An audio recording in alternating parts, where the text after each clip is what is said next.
আমাদের সংস্কৃতি, আমাদের সংস্কার সর্বদা থাকবে আমাদের সাথে।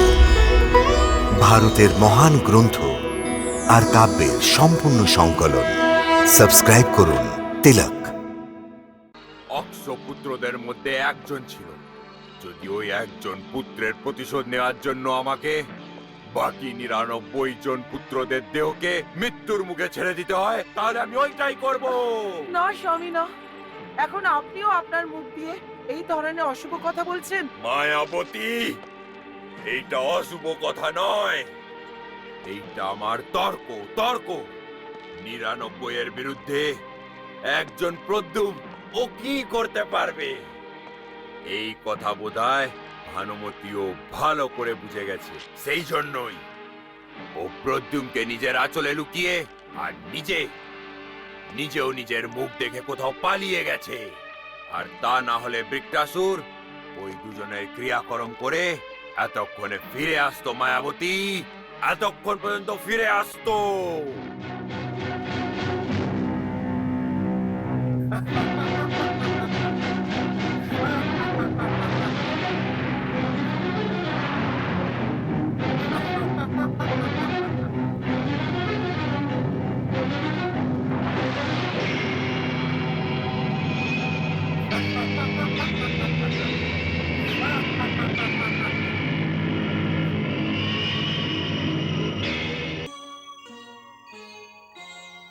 বিকটাসুর এটা কি করছে প্রভু? বৃত্তাসুর আঘোরি কৃত্য করছে দেবী। ও গুরুদেবের আত্মাকে ডাকছে। গুরুদেবের আত্মাকে? হে গুরুদেব, আমি বৃত্তাসুর আপনাকে আবাহন করছি যে আপনি প্রকট হয়ে যান, প্রকট হয়ে যান, প্রকট হয়ে যান।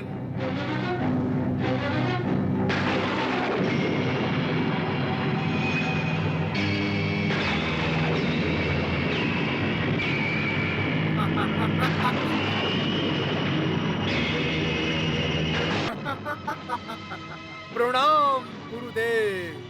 আমি তোমায় তোমার কাজে আশীর্বাদ দিতে পারবো না বৃত্তাসুর। কেন গুরুদেব? কারণ তোমার মৃত্যু নিকট এসে গেছে, এটা আমি জেনে গেছি। আমার মৃত্যু?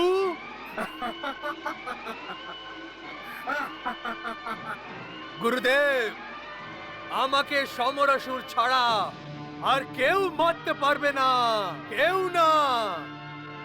আমি সমরাসুরের সত্যিকারের দাস, উনি আমাকে কেন মারবেন? হ্যাঁ মূর্খ, বানাসুরও তো সম্রাসুরের সত্যিকারের দাস ছিল। তা সত্ত্বেও সম্রাসুর ওর গলা কেটে ফেলে দিয়েছিল। আর আমিও আমার সম্পূর্ণ জীবন অসুর জাতির ভালোর জন্য সমর্পিত করে দিয়েছিল। তা সত্ত্বেও সম্রাসুর আমার অবজ্ঞা করেছিল। আর শেষ পর্যন্ত সম্রাসুরের কারণেই আমাকে মৃত্যুর অধীন যেতে হয়েছিল। গুরুদেব, আপনার এবং ভানাসুরের মৃত্যুর কারণ সমরাসুর নয়, প্রদ্যুম্ন ছিল। প্রদ্যুম্ন, আপনি আমাকে প্রদ্যুম্নের সম্বন্ধে কিছু বলুন, আমি ওকে মেরে ফেলবো। হ্যাঁ, আর সমরাসুরকে অমৃত প্রদান করব। মূর্খ, আমি সম্রাসুরকে অমৃত প্রদান করতে পারিনি, তাহলে তুমি কি করে ওকে অমৃত প্রদান করবে? হ্যাঁ, দেখো, এই লোকে একটি সত্যি, আর ওটা হচ্ছে মৃত্যু। প্রদ্যুম্নের পেছনে যাবার একটাই অর্থ হলো বিপর্যয়ের দিকে যাওয়া। গুরুদেব, আপনি অসুরদের গুরু ছিলেন। হ্যাঁ, কিন্তু এখন আর গুরু নেই। এখন আমি শুধু একটি মুক্ত আত্মা। এখন আমাকে ক্রোধ, লোভ, মোহ, মায়া ইত্যাদি ভাবনার স্পর্শ করতে পারবে না। এখন কি যোগ্য আর কি অযোগ্য এটা আমিও জানি। সেই জন্য আমি বলছি যে যে ধরনের ভুল আমি করেছি ওটা তুমি করো না। যদি ওই ভুলগুলো তুমিও করো তাহলে তুমিও শেষ হয়ে যাবে। কারণ আমি সম্রাসুরের রাজমহলের উপরে ভ্রমণশীল কাল পুরুষকে দেখেছি, কিন্তু আমি নিজের এই আশ্রমের উপরে ভ্রমণশীল কাল পুরুষকে এখনো দেখতে পাইনি। এখন আমি দেখতে পাচ্ছি যে তোমার মাথার উপরেও কাল পুরুষের কালো ছায়া ঘুরে বেড়াচ্ছে।